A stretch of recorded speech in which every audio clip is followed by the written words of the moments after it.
En 1933, Hitler fue llamado para dirigir el gobierno alemán. A pesar de estar al frente como canciller, no tenía aún el control total. Al principio, compartía el poder con el presidente Paul von Hindenburg y con otras figuras clave dentro del Estado y el ejército. Pero eso no duraría mucho.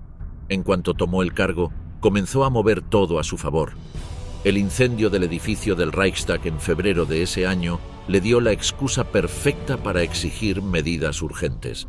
Con eso impuso leyes que dejaban sin efecto libertades básicas como el derecho a reunirse, opinar libremente o a tener privacidad. El miedo al comunismo fue la herramienta que usó para que millones aceptaran esos recortes sin protestar. Unas semanas después consiguió que el Parlamento aprobara una ley especial que le daba a su gabinete el poder de hacer normas sin consultar a nadie. Esa norma se conocía como la ley habilitante. Gracias a eso, ya no necesitaba pasar por el Reichstag ni pedir permiso al presidente. Era el principio del mando sin freno. A lo largo de 1933 y 1934, eliminó a todos sus rivales. En julio, todos los partidos fueron prohibidos. Solo quedó el suyo, el Partido Nacional Socialista. Las elecciones que siguieron eran una formalidad. Los candidatos eran designados y no se podía votar en contra. La vida política quedó reducida a repetir lo que el partido decía. Pero Hitler aún no lo tenía todo. Hindenburg seguía siendo el jefe del Estado, con respeto entre los militares y la vieja élite conservadora. Cuando éste murió en agosto de 1934, Hitler unió los dos puestos más altos del país. Desde entonces, fue al mismo tiempo jefe del gobierno y jefe del Estado. Se hizo llamar Führer. Esa palabra no era un cargo oficial, significaba líder supremo sin límites. Esa unión de cargos le dio el mando completo sobre el ejército. Todos los soldados debían jurar lealtad no a Alemania, sino a él como persona. Fue un paso clave. Ahora cualquier orden dada por Hitler era ley directa. Ya no respondía ante nadie. El Parlamento se convirtió en un decorado. Solo servía para dar discursos o para firmar lo que él ya había decidido. La Constitución seguía escrita en los papeles, pero en la práctica ya no se aplicaba. Todo se manejaba con órdenes, decretos y decisiones del círculo cercano al Führer. Los jueces, los policías, los funcionarios, todos sabían que la única voluntad que contaba era la suya. Las instituciones pasaron a funcionar según lo que él quería. No necesitaba dar instrucciones formales, bastaba con que sus deseos fueran conocidos. El Partido Nacional Socialista tampoco actuaba como los partidos comunes.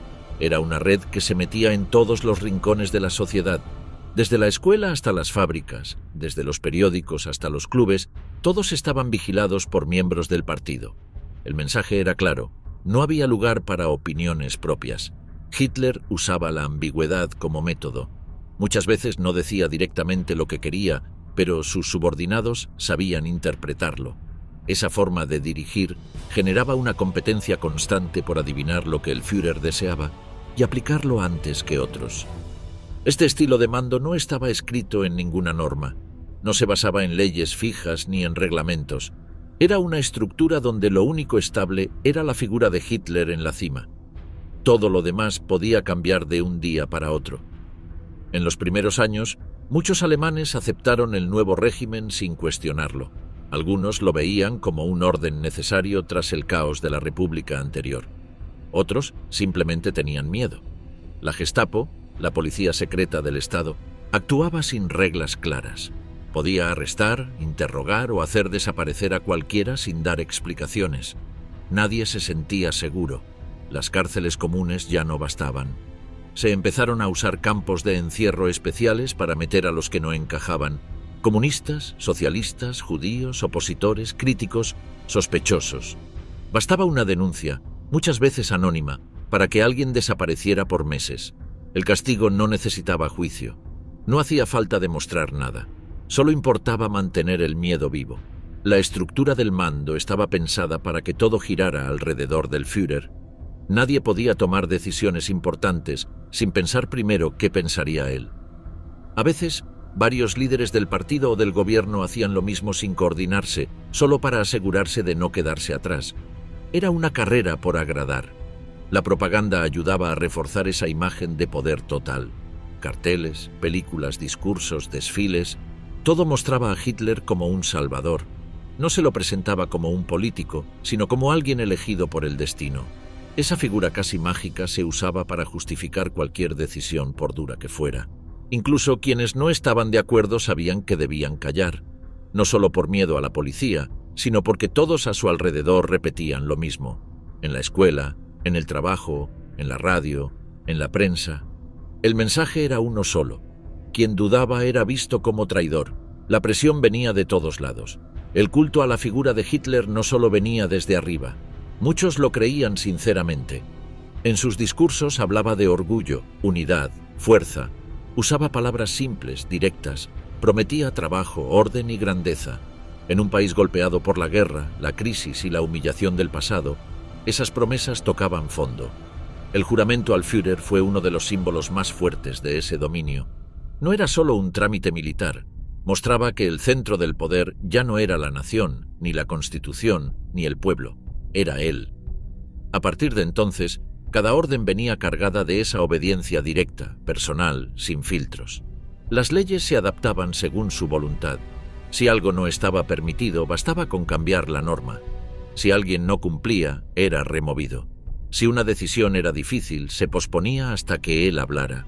Su silencio también era una forma de dirigir. A veces dejaba que los demás actuaran y luego elegía a quién castigar y a quién premiar.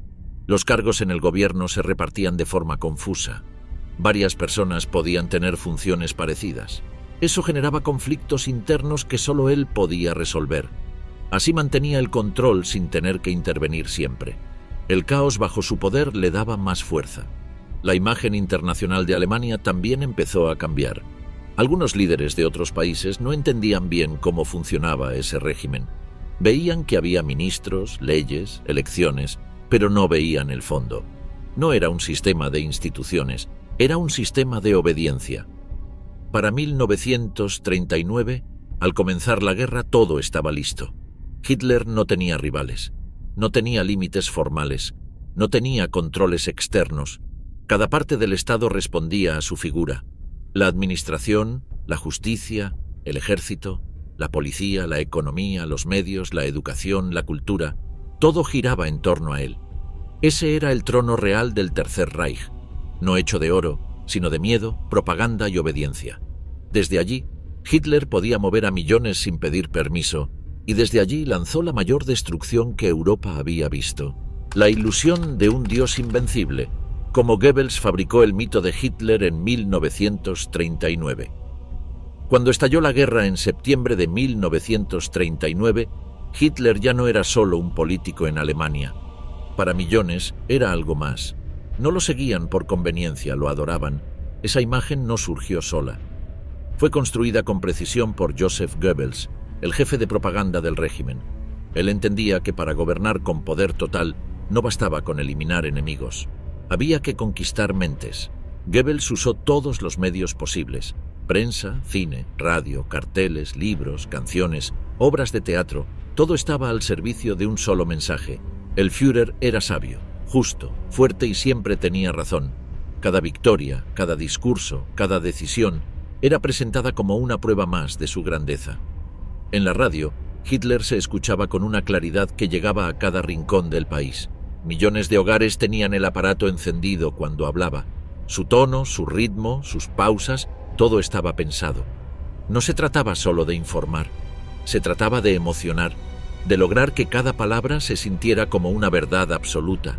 Las películas no mostraban a un gobernante común, lo enfocaban como si fuera una figura casi sagrada. Las cámaras lo seguían desde abajo, lo aislaban en medio de multitudes, lo mostraban como guía en medio del pueblo. Los documentales de Leni Riefenstahl convertían sus actos en escenas casi ceremoniales. Las marchas y desfiles eran otra forma de reforzar ese mito. No eran actos políticos, eran espectáculos de fe. Columnas de soldados, himnos, banderas, luces, fuego, todo diseñado para que quien mirara no pudiera dudar. El pueblo no veía solo fuerza militar, veía unidad, poder, destino.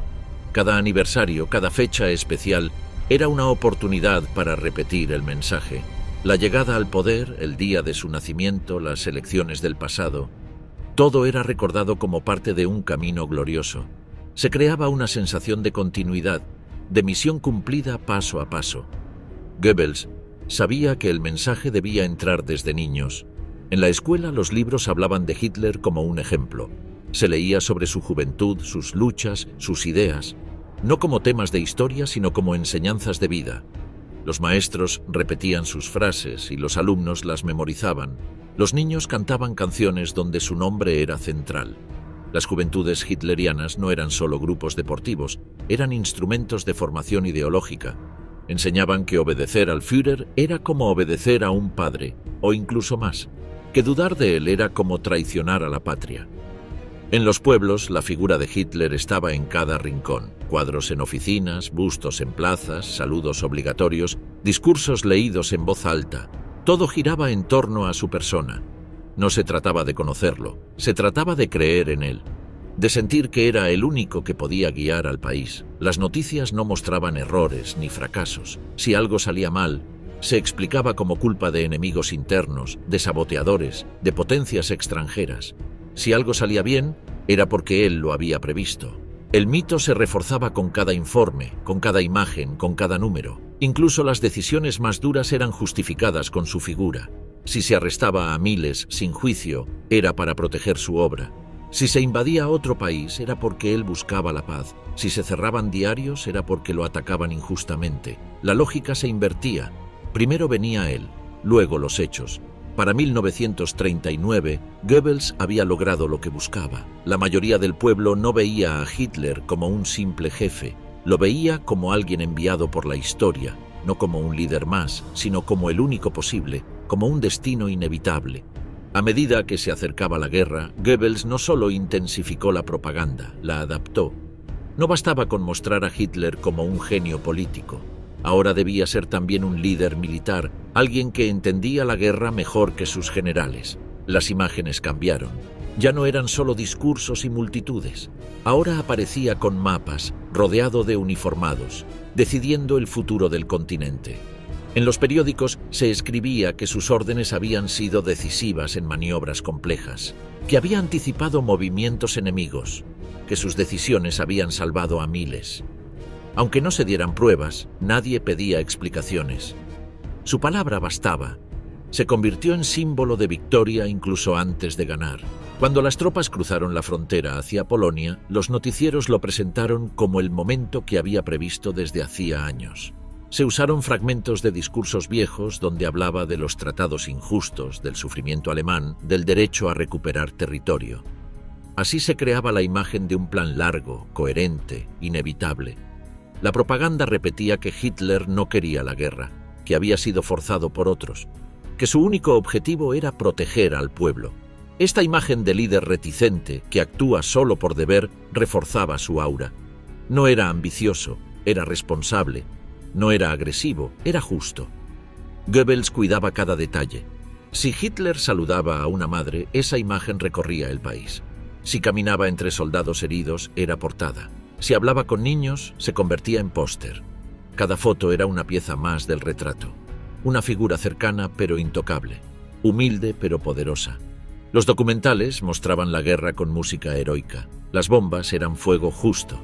Las ciudades arrasadas eran parte del precio de la paz futura. Y en el centro, siempre él. Observando, ordenando, guiando.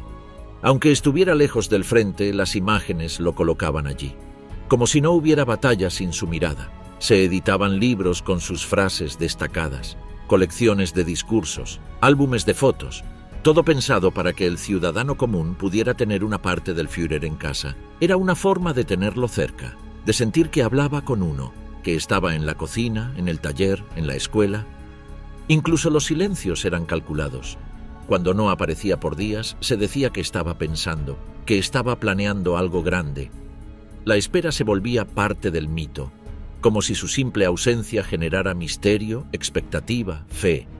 El vacío era aprovechado como otro recurso narrativo. El culto a su persona no era solo una estrategia hacia el exterior. Dentro del partido, dentro del ejército, incluso dentro del círculo más cercano, se esperaba obediencia total.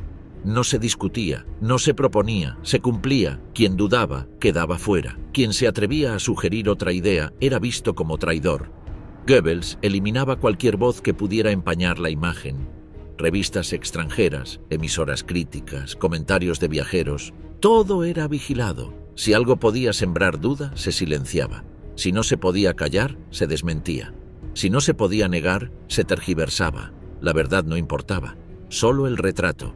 Y ese retrato funcionaba. Para millones, Hitler era infalible. Si algo fallaba, era culpa de otro. Si un plan no salía, alguien lo había saboteado. Si una promesa no se cumplía, era porque el enemigo lo impedía. Nunca era responsabilidad suya.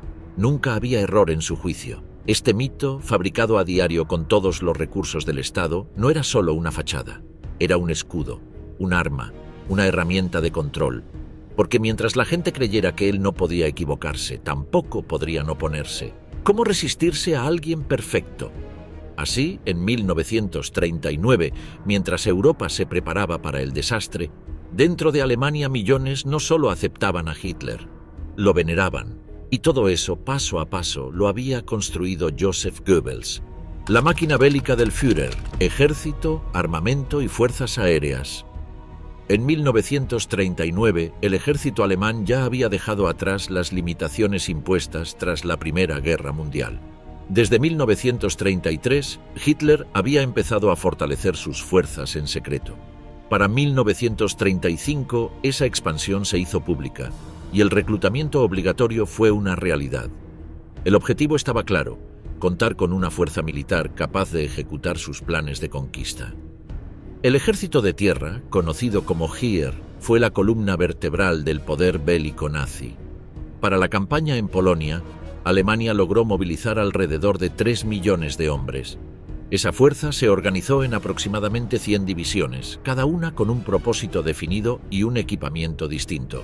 Las divisiones de infantería eran mayoría. Sus soldados portaban rifles Kar-98 Kara, ametralladoras MG-34 y cañones livianos de apoyo. Estas unidades se movían a pie o en transporte limitado y formaban el núcleo básico del avance terrestre. Luego estaban las divisiones blindadas. Había entre 6 y 10 de ellas listas al comienzo del conflicto. Contaban con tanques Panzer I y Panzer II, además de algunos Panzer III y Panzer IV. Aunque el número de vehículos no era muy alto, el modo en que eran utilizados les daba una ventaja considerable. Las divisiones motorizadas completaban la estructura ofensiva. Estas se desplazaban usando camiones y motocicletas, con piezas de artillería móvil acompañándolas. Su función era seguir el ritmo de los tanques y reforzar las posiciones conquistadas con rapidez. Todo el aparato terrestre alemán se basaba en la velocidad, la precisión y la capacidad de sorprender. No se trataba de tener la mayor cantidad de tropas, sino de usarlas con inteligencia, coordinación y agresividad. En cada nivel, la disciplina y el entrenamiento buscaban un objetivo: romper las defensas enemigas antes de que pudieran reaccionar. Pero el poder del Tercer Reich no se limitaba a lo que se movía por tierra. En el aire, la situación era igual de alarmante. La fuerza aérea alemana, llamada Luftwaffe, era una de las más avanzadas del mundo en ese momento.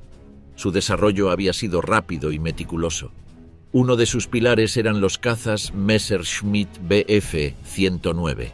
Ágiles, veloces y bien armados, estos aviones dominaban los cielos desde el principio. En cada enfrentamiento, ofrecían cobertura a las tropas terrestres y eliminaban cualquier resistencia aérea que pudiera aparecer. Además, contaban con los bombarderos en picado Junkers Ju-87, más conocidos como Stuka. Estos aparatos descendían en línea recta sobre sus blancos, liberaban su carga y volvían a subir con un aullido que helaba la sangre. El ruido de su caída se convirtió en una señal de terror para los civiles y soldados por igual. En la categoría de bombarderos medianos destacaban los Heinkel G-111 y los Dornier Do-17. Ambos modelos eran capaces de recorrer largas distancias y lanzar ataques precisos contra infraestructuras clave. Su rol era debilitar al enemigo antes del avance terrestre o interrumpir sus líneas de abastecimiento. La Luftwaffe no era un simple complemento, era un elemento central en la estrategia nazi. Sus acciones estaban coordinadas con las de las divisiones de tierra, y su objetivo era el mismo: desorganizar, atemorizar y vencer antes de que el enemigo tuviera tiempo de entender lo que estaba ocurriendo. Desde los centros de mando, la sincronización entre aire y tierra se convertía en una herramienta letal. Cuando los aviones bombardeaban una posición, las tropas ya estaban en camino. Cuando un puente era destruido desde el cielo, los vehículos motorizados cambiaban de ruta y seguían avanzando sin detenerse. Este nivel de coordinación no era casualidad. Se había trabajado durante años con entrenamientos conjuntos y ejercicios de maniobras donde se simulaban escenarios de guerra real. Hitler no solo quería un ejército grande, quería una máquina que funcionara como una sola pieza, con cada parte anticipándose a la siguiente. El resultado era un aparato militar que combinaba disciplina, tecnología y brutalidad. En 1939, esa máquina estaba lista. No era perfecta, pero era suficiente para aplastar a sus vecinos en semanas. Cada tanque, cada avión, cada soldado tenía un rol que cumplir. Y todos obedecían a una misma voz, la del Führer. La creación de esta fuerza no fue un accidente ni un esfuerzo improvisado. Desde que tomó el poder, Hitler había fijado como prioridad reconstruir la capacidad militar de Alemania. El Tratado de Versalles había desmantelado su antiguo ejército, pero bajo su liderazgo cada restricción fue ignorada. A partir de 1935, con el servicio obligatorio impuesto, cientos de miles de jóvenes comenzaron a recibir formación militar. Las academias, los campos de entrenamiento y los manuales fueron reformulados para adaptarse a las ideas del régimen. No solo se les enseñaba a disparar, se les formaba para obedecer, para atacar, para no dudar nunca. En tierra, la inversión en armas fue constante. Las fábricas alemanas no dejaban de producir rifles, municiones, piezas de artillería y tanques. Cada modelo era evaluado, mejorado y, cuando hacía falta, reemplazado por otro más eficiente. No se buscaba una guerra larga, se preparaban para ataques cortos, demoledores y decisivos. El mismo principio se aplicaba en el aire. Los ingenieros alemanes desarrollaban nuevos modelos mientras otros eran probados en combate. La velocidad, la capacidad de carga y la resistencia eran elementos clave. Los pilotos eran entrenados en maniobras agresivas, ataques sorpresivos y coordinación con los mandos en tierra. Toda esta maquinaria bélica estaba bajo el control absoluto de Hitler. No existía autonomía dentro de las Fuerzas Armadas. Cada movimiento, cada planificación, cada objetivo estratégico respondía a sus decisiones. Los generales ejecutaban órdenes. Las unidades cumplían su parte sin cuestionar. La comunicación entre unidades terrestres y aéreas era otro de los puntos fuertes. Equipos de radio, mapas detallados y códigos compartidos permitían que los ataques se lanzaran de forma conjunta. Si un pueblo debía ser tomado, primero lo golpeaban desde el aire, luego entraban los tanques y, por último, llegaban los soldados a asegurar el terreno. En este esquema no había espacio para errores. La rapidez era más importante que la fuerza bruta. Se esperaba que los mandos locales improvisaran solo si el resultado era el mismo: avanzar. La retirada no era opción, el retroceso tampoco. La única dirección válida era hacia adelante. La preparación mental del soldado también fue parte del plan. Desde su ingreso, cada recluta era sometido a una combinación de adoctrinamiento ideológico y disciplina militar extrema. Debían ver al Führer como guía y al enemigo como obstáculo. No se les entrenaba para resistir. Se les enseñaba a atacar. El sistema de rangos y premios reforzaba la competencia interna. Quien destacaba ascendía, quien obedecía sin dudar era promovido. El honor no estaba en sobrevivir, sino en cumplir la orden sin importar el costo. Ese principio regía desde los soldados rasos hasta los oficiales. En términos logísticos, el esfuerzo alemán también era notable. Las rutas de suministro se organizaban con precisión. Combustible, munición, alimentos y refuerzos eran trasladados con rapidez, incluso en terrenos complicados. Los trenes, los camiones y hasta los caballos eran utilizados según el tipo de misión. Nada quedaba al azar. Incluso los uniformes, las insignias y el lenguaje visual eran diseñados para imponer respeto. Los cascos, los abrigos y las botas eran símbolos del nuevo poder militar alemán. Todo contribuía a la imagen de una fuerza disciplinada, moderna y feroz. Blitzkrieg. La estrategia que aplastó Europa en cuestión de semanas. La forma en que Alemania inició la guerra no fue un avance tradicional ni un asedio lento. Fue un golpe seco, inesperado y calculado. Esa táctica tenía un nombre, Blitzkrieg. Significaba guerra relámpago. Y no era solo un concepto, era un método de ataque diseñado para destruir al enemigo antes de que pudiera reaccionar. Todo empezaba con una observación aérea. La Luftwaffe identificaba los puntos débiles del adversario. No buscaban fortificaciones, sino caminos, radios, líneas de tren, rutas de abastecimiento. El objetivo era interrumpir el movimiento antes de que empezara la defensa. Luego venía el ataque desde el aire. Bombardeos dirigidos a nudos de comunicación, almacenes, centrales eléctricas o cuarteles. No era un bombardeo masivo al azar. Cada bomba debía tener un propósito. El caos se iniciaba desde el cielo y debía desorganizar todo lo que estaba debajo. Mientras tanto, las divisiones Panzer se colocaban listas para entrar.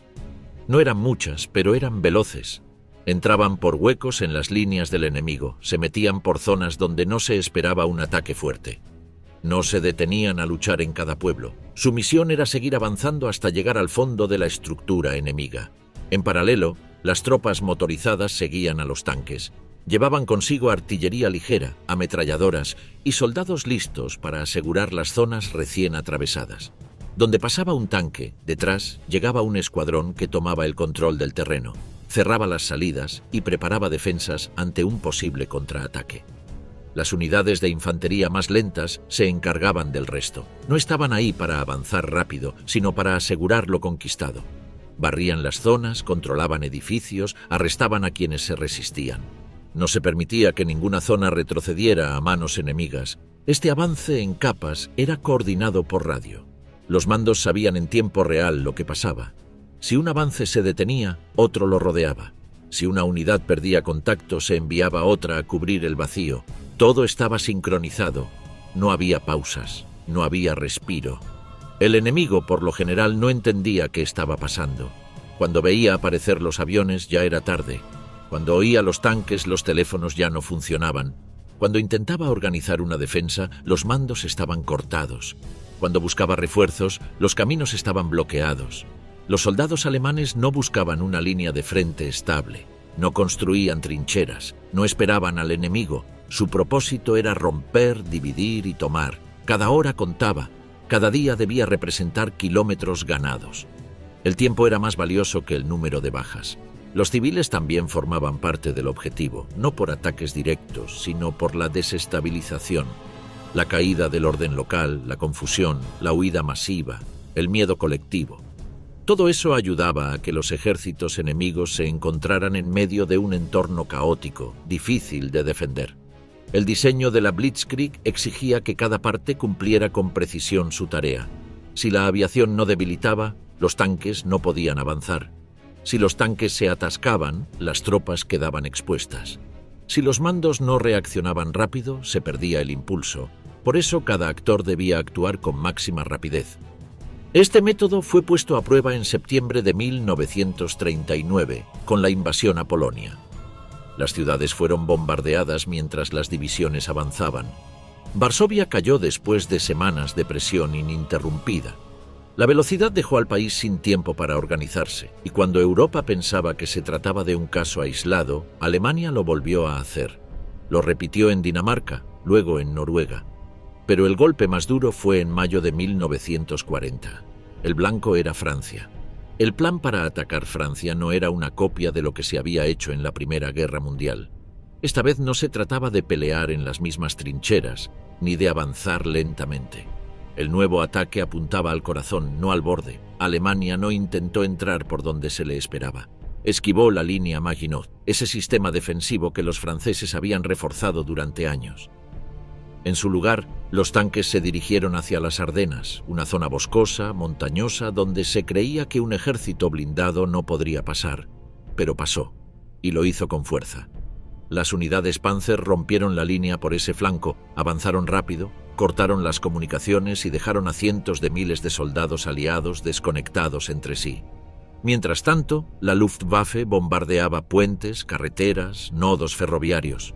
La idea era simple: aislar, fragmentar y colapsar. Cada zona debía quedar sola, sin posibilidad de recibir ayuda. El caos era total, las órdenes no llegaban. Los mandos locales actuaban por su cuenta. Nadie sabía cuál era el frente principal. En cuestión de días, las tropas alemanas estaban cerca del Canal de la Mancha. Miles de soldados británicos y franceses quedaron atrapados en Dunkerque. Solo una evacuación desesperada por mar logró salvarlos. Pero las pérdidas eran grandes. Francia, que había resistido durante 4 años en la guerra anterior, colapsaba en semanas. La Blitzkrieg no solo golpeó con fuerza, lo hizo con precisión y, sobre todo, con velocidad. Cada división sabía qué debía hacer. No había espacio para titubeos. Si un obstáculo aparecía, no se trataba de detenerse, sino de rodearlo, de evitarlo, de seguir adelante. Las decisiones se tomaban en movimiento. Los mandos alemanes no esperaban confirmaciones. Tenían libertad para actuar. La coordinación se daba desde abajo hacia arriba. Eso acortaba tiempos. Mientras un general enemigo pedía instrucciones, un coronel alemán ya había cruzado un río y cortado una vía férrea. El resultado fue una caída fulminante. París fue tomada sin combates mayores. El gobierno francés se desplazó y luego se rindió. Hitler no solo ganó una guerra, ganó una imagen. El mundo lo vio como un líder imparable y, lo más peligroso, él también lo creyó. El éxito de esta táctica reforzó en la cúpula nazi la idea de que cualquier país podría ser doblegado con rapidez. Desde ese momento se planearon nuevas ofensivas bajo la misma lógica. La Blitzkrieg se convirtió en marca registrada del poder alemán, pero no era solo una cuestión técnica. El impacto psicológico era enorme. Los enemigos no solo perdían posiciones, perdían la calma. El desconcierto, la sorpresa, el miedo a ser rodeados, todo eso jugaba a favor de Alemania. La moral enemiga se deshacía antes de llegar al combate real. Las capitales caían, las banderas cambiaban, y el mundo tomaba nota. Si Francia podía ser derrotada en semanas, ¿quién podría resistir? Neutrales como España o Suecia comenzaron a mirar con cautela. Gobiernos que antes habían desafiado a Hitler ahora lo trataban con respeto o con miedo. El efecto dominó no solo se daba en el campo de batalla, se extendía a la política, a la diplomacia, a la prensa. Hitler había demostrado que su forma de hacer la guerra no tenía comparación, y nadie estaba listo para enfrentarse a ella. La Blitzkrieg no solo definió la manera en que Alemania conquistó Europa occidental, redefinió el concepto de guerra en el siglo XX. Fue el arte de ganar sin dar tiempo al otro a reaccionar. Con Francia de rodillas y el Canal de la Mancha como único límite, Alemania parecía tener la ruta libre para continuar. Pero lo que vendría después ya no sería tan fácil. Europa de rodillas. El colapso psicológico ante la sombra del Führer. La rendición de Francia en el verano de 1940 sacudió por completo los cimientos de Europa. La caída tan veloz del que era considerado el ejército más grande del continente hizo que muchas naciones comenzaran a preguntarse si tenía algún sentido seguir resistiendo. En menos de 6 semanas, un país con décadas de tradición militar que había enfrentado a Alemania en la Gran Guerra fue doblegado sin que pudiera organizar una respuesta sólida. No solo fue una derrota militar, fue un golpe directo a la moral colectiva de un continente entero. Los gobiernos de varios países aún neutrales empezaron a revisar sus cálculos. En Suecia, los líderes políticos vieron la velocidad del avance alemán y optaron por mantener una línea de no confrontación más rígida. España, gobernada por Franco, tomó nota de la potencia del Tercer Reich y entendió que era mejor no provocar a Berlín. En Rumanía y Hungría, los dirigentes nacionales comenzaron a considerar posibles alianzas con el Eje, convencidos de que Hitler iba a dominar Europa de todos modos. El caso de Italia fue clave. Benito Mussolini, que ya había consolidado su poder como dictador fascista, decidió unirse formalmente a Hitler tras ver el éxito fulminante contra Francia. La firma del Pacto de Acero entre ambos regímenes ya había sellado un compromiso militar, pero la victoria alemana lo volvió una realidad tangible. El eje Roma-Berlín no era solo una declaración ideológica, pasó a ser una alianza activa que mostraba al mundo que Hitler no estaba solo. Mussolini, deseoso de no quedar fuera del nuevo orden que se perfilaba, se sumó con rapidez a la ofensiva. Esta unión envió un mensaje a Europa. El Tercer Reich No solo arrasaba en solitario, sino que tenía aliados decididos a respaldarlo en sus planes expansivos. No era solo el poder de las armas lo que impresionaba. Lo que se estaba imponiendo era una sensación de inevitabilidad. La imagen de Hitler como un jefe militar invencible se expandió rápidamente. Ya no se lo veía solo como un político fuerte, sino como alguien que con cada movimiento lograba resultados que parecían imposibles.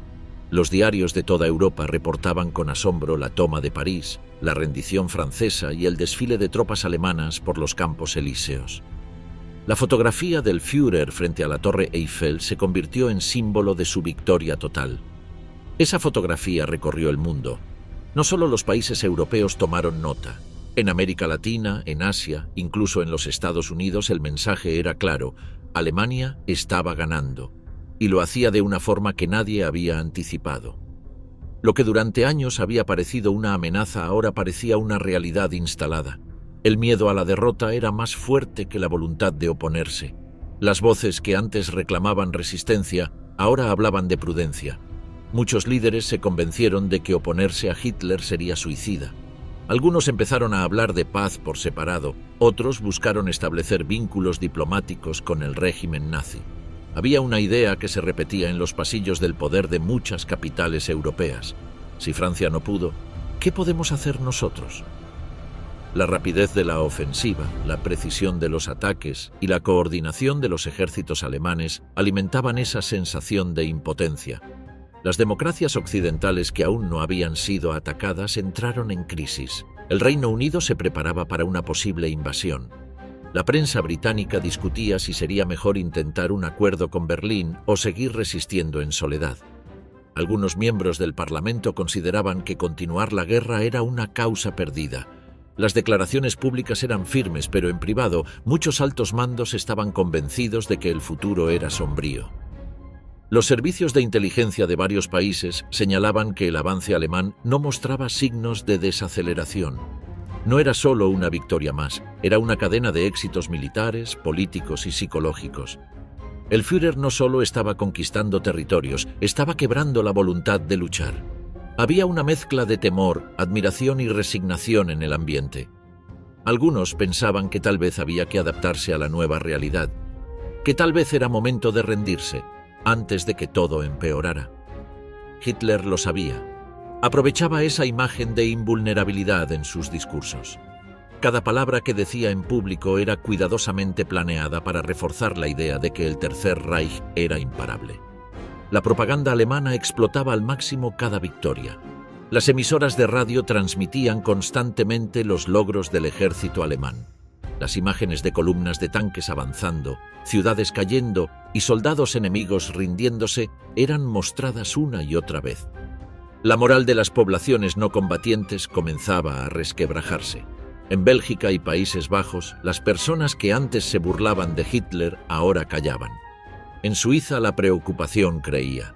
Las embajadas de varios países recibían mensajes de sus gobiernos pidiendo evaluaciones sobre el estado de ánimo de los pueblos. Y el resumen era siempre el mismo: miedo, duda, silencio. Alemania, sin necesidad de estar presente en cada territorio, estaba presente en la mente de todos. Era el enemigo que se acercaba sin freno, el adversario que no fallaba. Cada movimiento suyo, cada nuevo país sometido, reforzaba esa sensación. Incluso entre quienes aún resistían comenzaba a crecer la certeza de que se trataba de una lucha contra algo que ya no podía detenerse. En muchos rincones del continente, los periódicos dejaban de hablar de victoria y empezaban a publicar artículos sobre adaptación, neutralidad o pactos posibles. Ya no se trataba de ganar la guerra, sino de evitar la destrucción. Las reuniones diplomáticas se enfocaban en cómo sobrevivir al avance alemán, no en detenerlo. Nadie parecía tener una estrategia clara, todo giraba alrededor del miedo. Ese miedo era exactamente lo que Hitler quería. Era una herramienta tan efectiva como los tanques y los aviones. El terror psicológico paralizaba gobiernos, dividía opiniones públicas y dejaba a los pueblos sin capacidad de respuesta.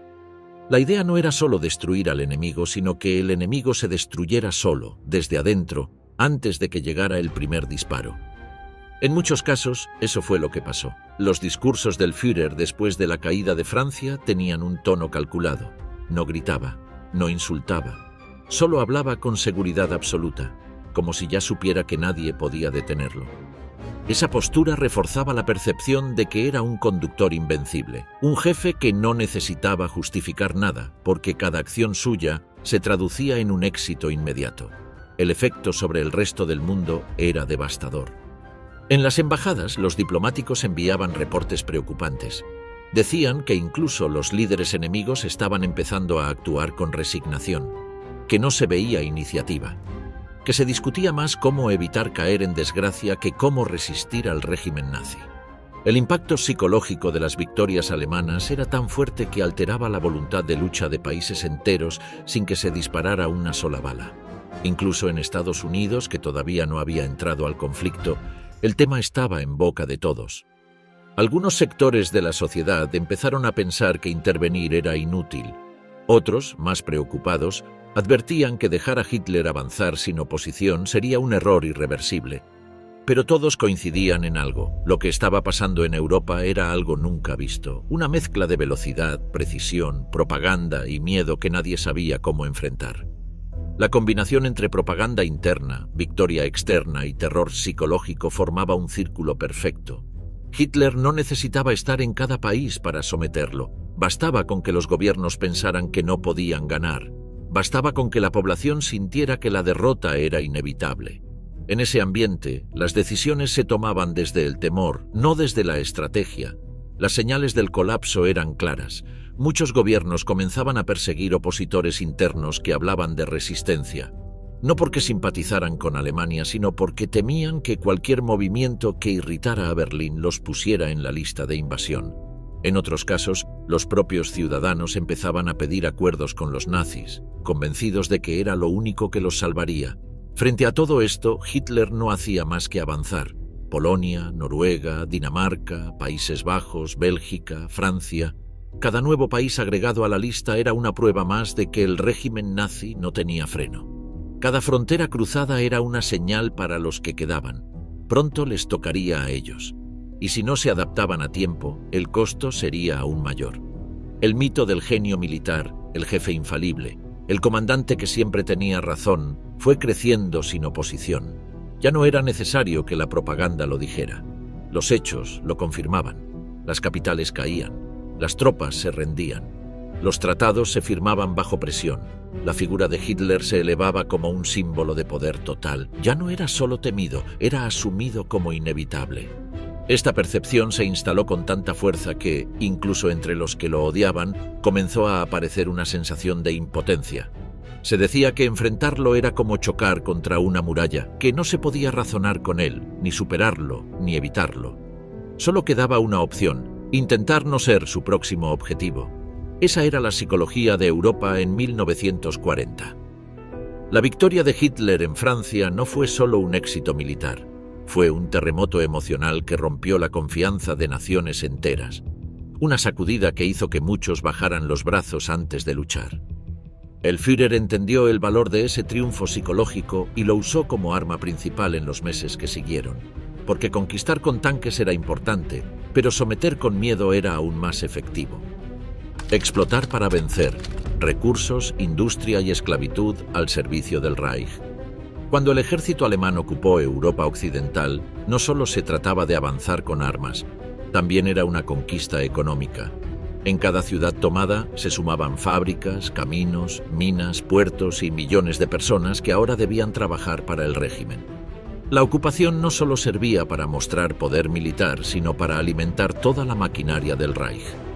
En Francia, Alemania se quedó con una parte enorme del país, no solo el control militar, sino el acceso directo a su industria pesada, a sus trenes, a sus astilleros y a los recursos naturales. Los alemanes se llevaron motores, equipos, acero, carbón y técnicos. Todo se volvió útil para su economía de guerra. Cada fábrica francesa que seguía funcionando lo hacía ahora para Hitler. Los Países Bajos también cayeron rápido. Su industria química, sus redes de distribución, sus puertos modernos y su producción agrícola fueron puestas al servicio del Tercer Reich. Empresas que antes exportaban a Inglaterra ahora trabajaban obligadas para Berlín. Lo mismo ocurrió con Bélgica, que tenía infraestructura avanzada y minas de carbón. Nada se desperdició. En Noruega, el interés era diferente. Allí, lo que buscaban era el control del mar, el uso de sus rutas navales y el acceso a materias clave como el hierro. Con la ayuda de las fuerzas locales colaboracionistas, los nazis aseguraron puertos importantes como Narvik, esenciales para recibir suministros desde Suecia.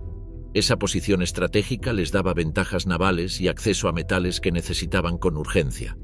Dinamarca fue ocupada casi sin disparos. Su importancia venía por su ubicación. Era un puente natural hacia Noruega y Suecia. También tenía recursos agrícolas útiles para alimentar al ejército. Además, su control servía para asegurar las rutas marítimas del norte, donde Alemania tenía intereses económicos clave. La toma de estos países no fue solo una acción militar, fue un plan organizado para saquear sin pausa. Equipos enteros de funcionarios viajaban detrás del ejército, revisando qué fábricas podían seguir funcionando, qué trenes podían ser usados, qué empleados locales podían ser aprovechados. Cada rincón ocupado era explotado hasta el límite. El uso de trabajadores forzados se volvió masivo. Millones de hombres y mujeres fueron sacados de sus países y enviados a Alemania o puestos a trabajar en sus propias ciudades para el régimen. No se trataba solo de prisioneros de guerra. Eran campesinos, obreros, técnicos, mujeres, incluso adolescentes. Todos eran obligados a producir sin descanso para mantener viva la guerra alemana. Las condiciones eran brutales. Jornadas interminables, sin sueldo, con poca comida y amenazas constantes. En muchos casos, quienes se negaban a trabajar eran deportados o ejecutados. En otros, se usaban castigos colectivos para obligar a comunidades enteras a colaborar. No había opción. La industria del Reich necesitaba manos y las tomaba donde fuera. En Francia, los campos de trabajo crecieron de forma rápida. Miles de obreros eran enviados cada semana a fábricas bajo control alemán. Las autoridades locales colaboraban para mantener el orden y cumplir las cuotas. En Bélgica y Países Bajos se establecieron sistemas similares. El objetivo era uno solo: que nada se detuviera, que todo siguiera produciendo. Alemania usó a los gobiernos ocupados para legalizar el robo. Firmaban decretos, hacían censos, organizaban el transporte de trabajadores. Aunque muchos lo hacían por miedo, otros lo hacían por interés. En más de un caso, empresas locales ganaban dinero gracias a la colaboración. La economía nazi no solo era impulsada desde Berlín, también desde París, Bruselas o Ámsterdam. La esclavitud laboral en Europa Occidental no fue un fenómeno aislado. Fue una política general diseñada desde arriba, organizada con precisión. Los trenes llevaban materiales al frente, pero también regresaban cargados de personas. Francia sola entregó a cientos de miles de trabajadores. Cada semana partían convoyes con destino a fábricas en el corazón de Alemania. Muchos no volvían. En Berlín, los responsables del esfuerzo bélico llevaban un registro detallado. Sabían cuántos obreros necesitaban por mes, en qué zonas faltaban, cuántos podían ser tomados de tal o cual país. El trabajo era medido como si fueran piezas de maquinaria. No se hablaba de personas, sino de números, de cupos, de eficiencia. Las fábricas alemanas no paraban nunca. Desde las grandes plantas de armamento hasta los pequeños talleres, todos dependían de esta mano de obra tomada por la fuerza. Algunos eran alojados en barracas al lado del lugar de trabajo. Otros vivían vigilados en zonas cerradas. No tenían libertad, pero sí una obligación diaria: producir para el Reich. Incluso en territorios ocupados, las empresas privadas se beneficiaban. Grandes marcas alemanas usaron trabajadores esclavizados sin esconderlo. Algunas fábricas funcionaban mejor durante la ocupación que antes de la guerra. Había menos costes, más control y menos quejas. El Estado nazi cubría todo lo necesario para que la producción no bajara nunca. A medida que avanzaba la guerra, las necesidades crecían. Los soldados en el frente exigían más armas, más uniformes, más comida. La Luftwaffe pedía aviones, motores, piezas de repuesto. El ejército necesitaba municiones, tanques, vehículos, y cada uno de esos productos salía del esfuerzo de millones de personas explotadas sin descanso. El modelo alemán de ocupación se basaba en sacar el máximo rendimiento posible de cada país. Si una fábrica no producía lo suficiente, se cerraba. Si una zona daba problemas, se castigaba. Si un tren se retrasaba, se buscaban culpables. El control era absoluto. La economía era parte de la guerra. No había separación entre el frente y la retaguardia. El sistema de saqueo también incluía el robo directo. Equipos especiales entraban en museos, bancos, empresas y casas particulares. Se llevaban obras de arte, muebles, maquinaria, tecnología. Todo lo que pudiera usarse o venderse era trasladado a Alemania. Algunas piezas terminaban en oficinas oficiales, otras en casas de altos mandos. El pillaje era parte de la política oficial. En las zonas rurales, la cosecha era requisada. En las ciudades, los almacenes eran vaciados. En los puertos, los barcos eran usados por el Reich. No se respetaban contratos, ni leyes locales, ni convenios internacionales. La ocupación era total, no solo militar, sino económica. Cada metro de tierra tomada debía servir al esfuerzo de guerra alemán. La colaboración con gobiernos locales permitió que el saqueo fuera más efectivo. En Francia, el régimen de Vichy facilitó la entrega de obreros y recursos. En los Países Bajos y Bélgica, muchas autoridades mantuvieron el orden con ayuda de los propios ciudadanos. La propaganda hablaba de orden, pero detrás había miedo, amenazas y castigos. Alemania no solo dominó por la fuerza, dominó con el control de la producción, del transporte, de la energía. Cada país conquistado se volvió una pieza en su máquina de guerra. No importaba la voluntad de la gente. Lo que contaba era lo que podían producir. El Tercer Reich convirtió a Europa Occidental en su taller forzado. Engaño y esperanza, el error de subestimar las intenciones de Hitler. Después de la caída de Francia en el verano de 1940, muchos pensaron que el conflicto podría terminar. Se creía que Hitler ya había conseguido lo que quería: derrotar al mayor ejército terrestre de Europa Occidental. Las capitales del continente se sumieron en la duda. No sabían si venía la paz o una nueva guerra aún más amplia. Algunos creyeron que el Tercer Reich buscaría negociar. Las señales eran confusas. Hitler no dio pasos inmediatos hacia el este. Se mantuvo aparentemente inmóvil. Desde Londres hasta Washington, la interpretación fue que el Führer se sentaría a hablar. Muchos líderes aliados pensaron que se abría una oportunidad para detener la guerra antes de que se volviera mundial. Pero esa expectativa estaba construida sobre una ilusión. En realidad, Hitler ya había tomado una decisión. Quería ir más allá. Su objetivo no era solo controlar Europa Occidental, sino también destruir a la Unión Soviética. Desde hacía meses, sus asesores preparaban planes para lanzar una campaña militar hacia el este. Los servicios de inteligencia aliados no detectaron con claridad esos movimientos. Creyeron que el líder nazi respetaría el pacto que había firmado con Stalin. Ese tratado, firmado en agosto de 1939, incluía una cláusula secreta de reparto de territorios. La Unión Soviética y Alemania ya se habían repartido Polonia. En teoría había un equilibrio temporal, pero para Hitler ese acuerdo solo era un paso táctico. Lo firmó porque necesitaba tiempo. En ningún momento tuvo la intención de respetarlo de forma duradera. Mientras los diplomáticos occidentales hablaban de negociaciones posibles, en Berlín se redactaban órdenes operativas. Los generales recibían instrucciones para organizar una ofensiva a gran escala. Se discutían rutas de invasión, tiempos de avance, recursos logísticos. La maquinaria estaba en marcha, aunque desde fuera no se viera con claridad. El error de los aliados fue interpretar la calma como una señal de tregua. Pensaron que Hitler se conformaría. Subestimaron su ambición real. El mando británico, por ejemplo, esperaba una larga pausa. Churchill creía que la amenaza inmediata era la invasión de las islas. Pero el foco del Führer ya estaba en otro lado. Su atención se dirigía hacia Moscú. Estados Unidos también observaba con cautela. Roosevelt seguía la situación, pero la opinión pública norteamericana no quería entrar en guerra. La política oficial era de apoyo limitado. A pesar de los informes sobre la brutalidad alemana en los países ocupados, muchos creían que Hitler solo buscaba restablecer la hegemonía alemana perdida tras la Primera Guerra Mundial. No imaginaban una campaña ideológica de exterminio hacia el este. En ese contexto, la propaganda nazi jugó un papel clave. En lugar de anunciar nuevos planes, Berlín hablaba de estabilidad. Se difundía la imagen de un Tercer Reich que traía orden y seguridad.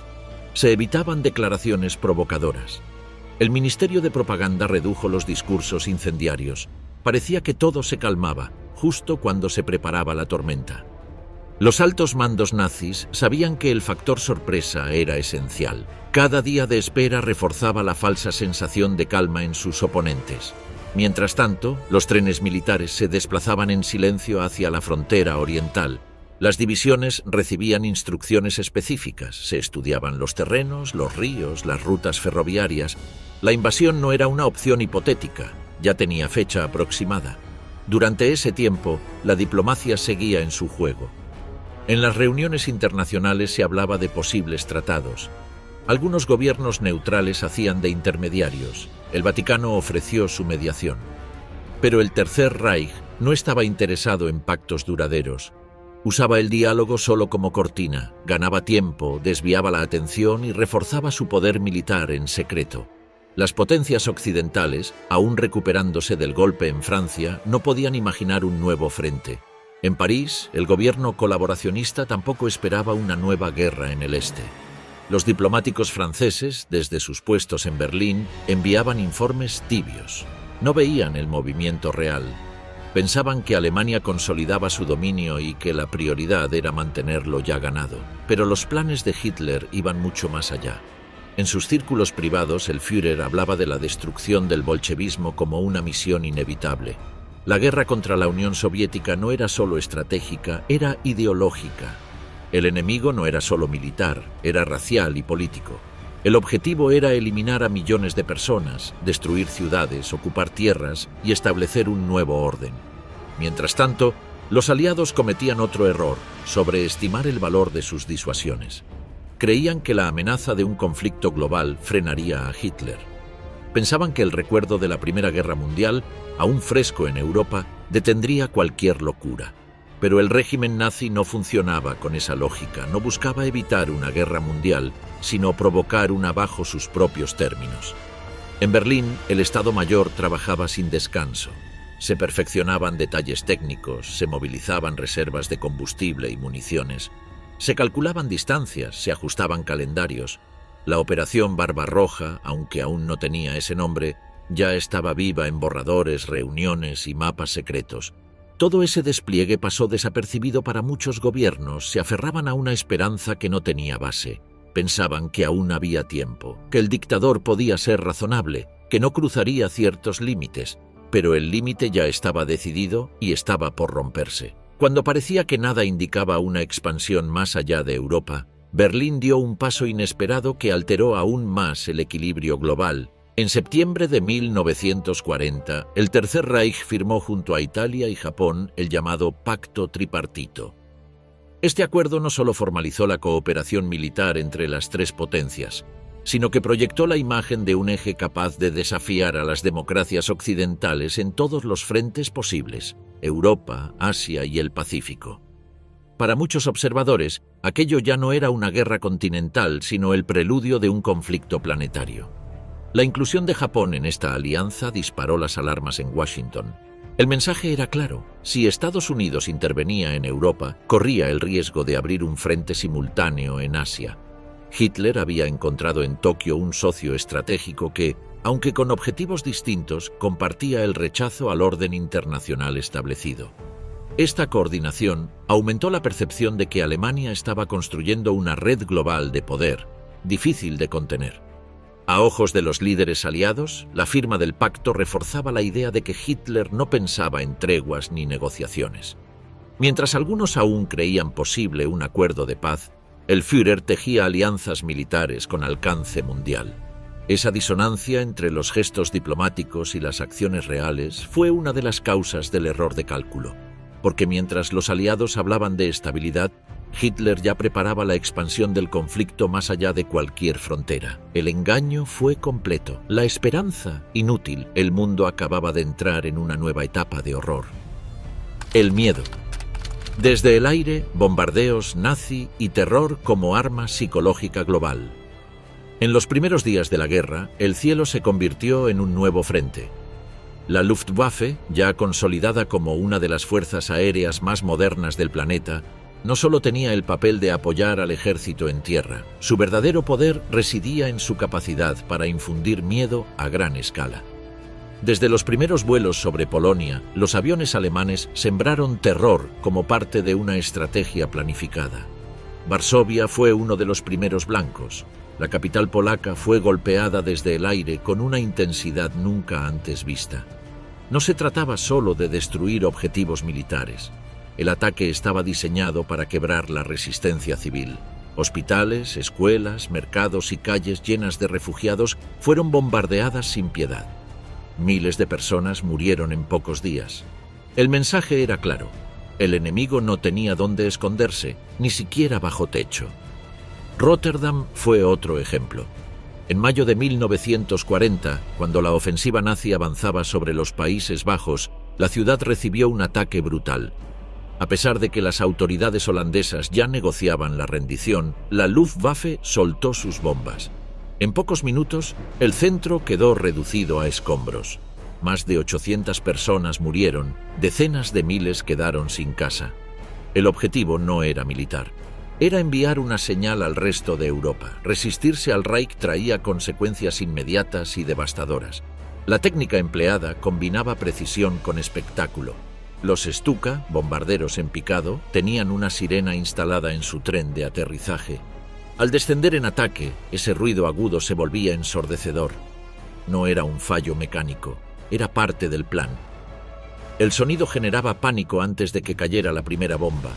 Las personas huían en desorden, los soldados perdían coordinación, las defensas se debilitaban antes del impacto. Esa combinación de ruido, fuego y destrucción rápida convirtió a la Luftwaffe en una herramienta de terror. No se trataba solo de alcanzar una victoria táctica, se trataba de dejar una huella. Demostrar que ningún lugar era seguro, que el enemigo podía ser alcanzado incluso en su casa, en su cama, con su familia. En Londres, el mensaje fue recibido con claridad. A medida que Alemania conquistaba más territorios, la preocupación crecía. En las estaciones de tren se distribuían máscaras de gas. En los jardines públicos se cavaban refugios. En las noches se ordenaba apagar las luces. El miedo a los bombardeos era real y no sin razón. La Luftwaffe había demostrado su capacidad de atacar sin previo aviso y sin mostrar misericordia. Pero el verdadero alcance del terror aéreo apenas comenzaba. El régimen nazi entendía que las bombas podían hacer más que destruir edificios. Podían quebrar la voluntad de lucha de sociedades enteras. Esa era su verdadera utilidad, doblegar al enemigo sin necesidad de ocupar cada centímetro de terreno. La estrategia aérea alemana no distinguía entre zonas militares y áreas civiles. La línea entre objetivo táctico y castigo colectivo se borraba con cada operación. Los bombardeos eran seleccionados por su capacidad para generar conmoción, paralizar gobiernos y forzar decisiones precipitadas. El miedo era tan efectivo como las armas, a veces más. La Luftwaffe operaba con precisión mecánica. Los bombarderos salían en oleadas cronometradas. Primero se atacaban infraestructuras esenciales, estaciones de tren, depósitos de combustible, centrales eléctricas. Luego, cuando la población buscaba resguardo o huía, caían bombas sobre calles llenas de civiles. Esta secuencia no era casual, era parte de una lógica de saturación emocional. Cuando la gente sentía que nada podía salvarlos, el pánico se convertía en herramienta de control. En muchas ciudades europeas, las alarmas antiaéreas se convirtieron en parte del paisaje sonoro.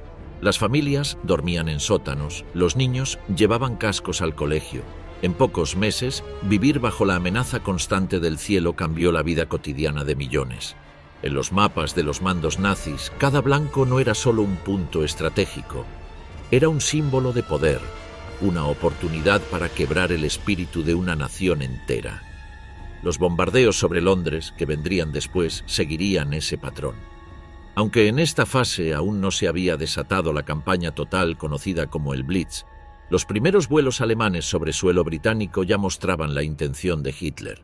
No era solo derrotar al enemigo, era hacerlo rendirse por dentro, antes de que lo hiciera sobre el papel, que lo hiciera en su ánimo.